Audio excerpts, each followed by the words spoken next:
Thank you so much. Please, everybody, have a seat. Have a seat. Have a seat and welcome to the White House. This is a good-looking group. President Kennedy once said, there is a connection, hard to explain logically but easy to feel, between achievement in public life and progress in the arts. I believe he was right. Our achievements as a country and as a culture go hand in hand. The oldest of the 2015 Kennedy Center Honorees was born over 90 years ago. You won't be able to tell. But when we look back on the last century, for all the challenges we faced, what we see is a time of extraordinary progress. We won one world war and then another. We endured one depression and prevented another. And through it all, we created new medicines and technologies that changed the world for the better.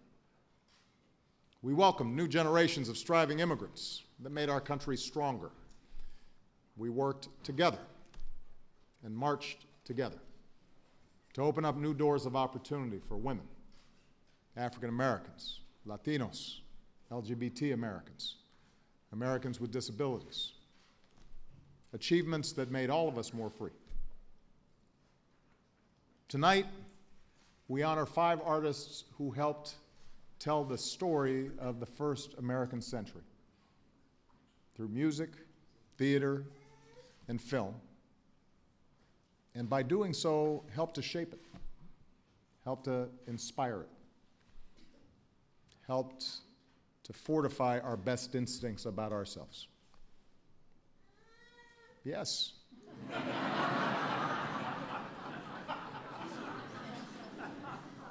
It includes your grandpa. About 80 years ago, the ship carrying a young girl named Rosa Dolores Alvarado from Puerto Rico.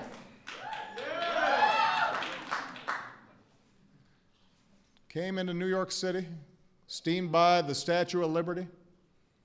Oh my goodness, she thought, a lady runs this country.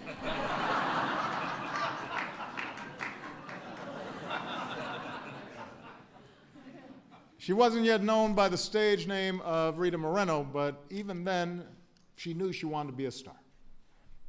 At age 9, she debuted as a dancer. At 13, she set foot in a Broadway theater for the first time in her life as a member of the cast. At 30, she became the first Latina to win an Academy Award for her unforgettable performance as Anita in West Side Story. Yes, it was good, wasn't it? After more than 7 decades on stage and screen, Rita's one of just a handful of artists to win an Emmy, a Grammy, an Oscar, and a Tony. She's got an EGOT.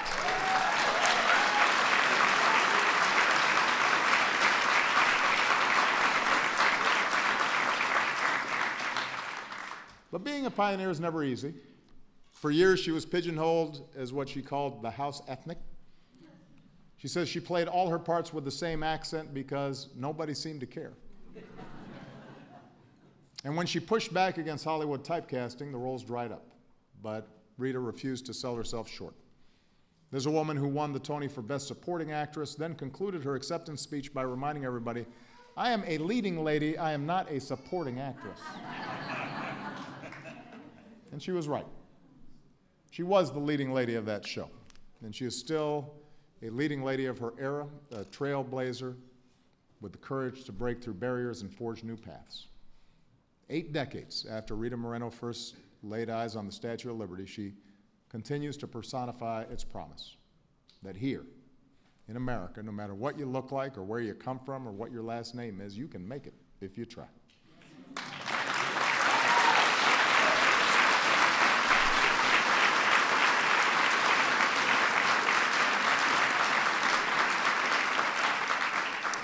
As a teenager in Tokyo, an aspiring classical pianist named Seiji Ozawa defied his mother's orders and joined a rugby match.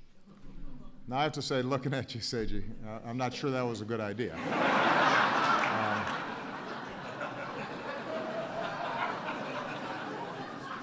I mean, I don't know much about rugby, but he broke 2 fingers, and that put an end to his piano playing career. But fortunately for the rest of us, it opened up the door to a career as a conductor. Now here, Michelle and my mother-in-law would like me to point out that defying one's mother does not usually work out well. But there are exceptions, and for Seiji, it did. In 1960, when he was 25 years old, he landed at Logan Airport with only a few words of English and a sign that read, "Lennox, Mass." But his work as a conductor spoke volumes. Just a few weeks later, the New York Times pronounced him a name to remember. He went on to become Leonard Bernstein's assistant conductor at the New York Philharmonic, and then led the Toronto and San Francisco symphonies, all by the time he was 35. Makes you feel kind of underachieving. His conducting was somehow sensitive and intense, drawing the lyric essence of every note. And with his mop haircut and his turtlenecks and his love beads, he almost looked like a Beatle. And in 1973, Seiji found his musical home with the Boston Symphony Orchestra, which he led for 29 years. When he wasn't cheering on his beloved Red Sox and Patriots, he was transfixing audiences with passionate, precise performances conducted entirely from memory, using his whole body, elbows, fingers, knees, hair, as a baton.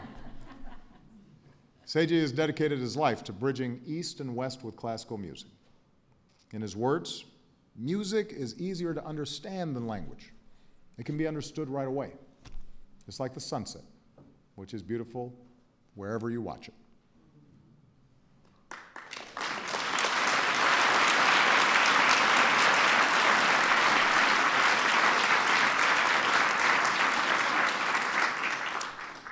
As a child in Harlem, Cicely Tyson sold shopping bags on the street corner to help her family make ends meet. After high school, she found work as a secretary. Until one day she stood up and announced to everyone in the room, "I am sure that God did not put me on the face of this earth to bang on a typewriter for the rest of my life."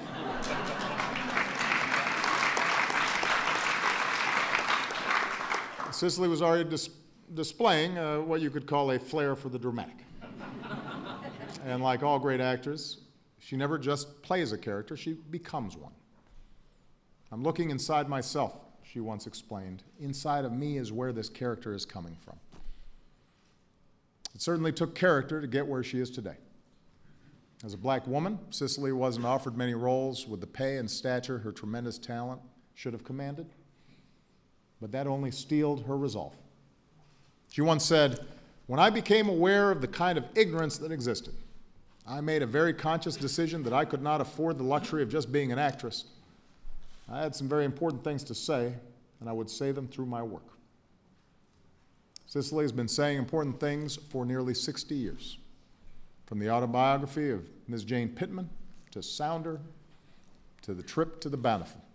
And even now, 8 shows a week, she walks onto a Broadway stage to beat James Earl Jones in hand after hand of rummy in the gin game.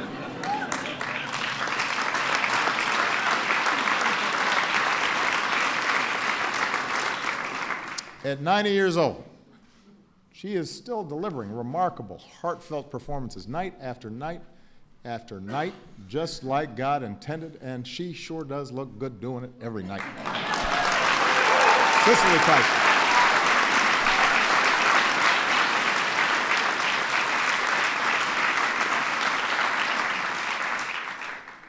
At age 15, a young woman named Carole King formed a doo-wop group with her friends called the Cosines. Cosines. There's a little math. They did great with the hard-to-reach trigonometry demographic.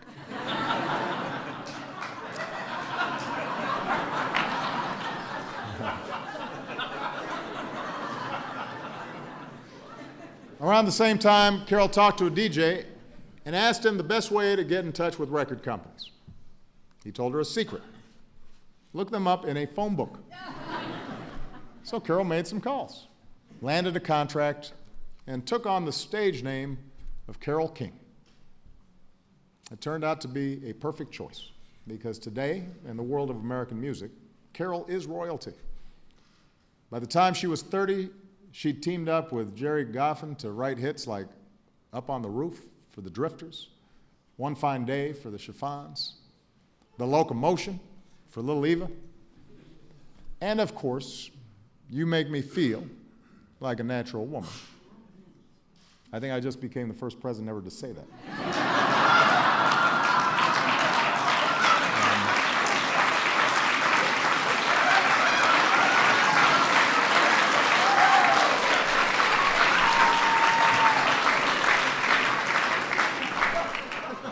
It sounded better when Aretha said it. And then finally, in the 1970s, Carole found the perfect voice for her songs, which was her own. At one point, her solo album, Tapestry, which, by the way, was one of the first albums I ever bought, was the highest-selling album of any genre in history. Stayed on the charts for 6 years. Full of songs you could not get out of your head. Songs about home and friendship and vulnerability. Songs about just being human. And that's what makes Carole so special.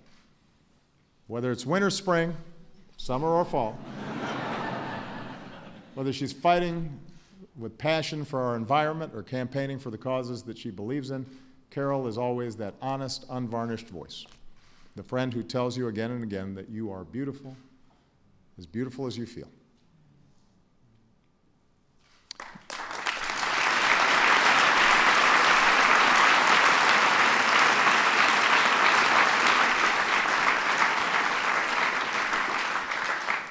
George Lucas recently shared one of his regrets. He told a reporter, "I never got the experience that everyone else got to have. I never got to see Star Wars." Well, George, let me tell you, you missed out. It was really good. That movie was awesome.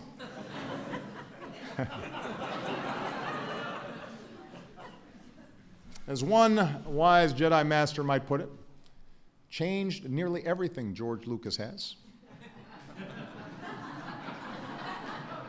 George was at the vanguard of the new Hollywood, blending genres and combining timeless themes with cutting-edge technology. Without him, movies would not look as good or sound as good as they do today. Spaceships might still fly around the screen with little strings attached to them. The effects were only part, though, of what makes George special. He created a mythology so compelling that in a 2001 census, the fourth largest religion in the United Kingdom was Jedi.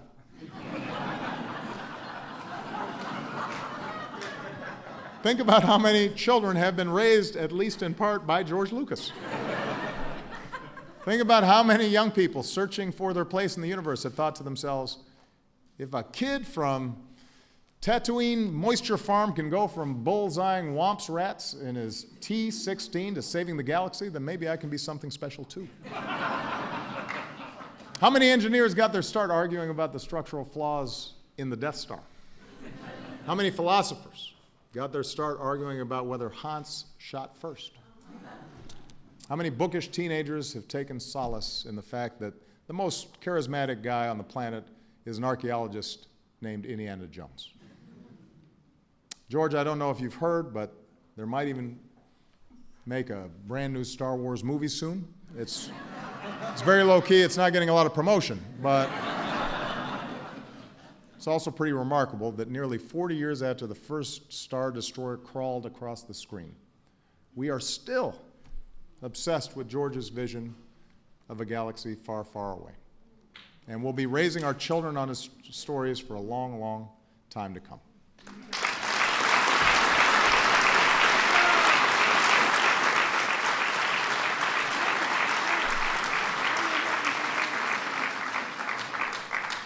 Rita Moreno, Seiji Ozawa, Cicely Tyson, Carole King, George Lucas. Each of these artists was born with something special to offer their country and the world. Each of them found a way to enrich our lives with their lives' work. For all the joy and the pleasure, all the insight and the understanding that they have brought to us over the years, we want to thank them. and we sure are proud to celebrate them as our 2015 Kennedy Center Honorees. Please give them a big round of applause.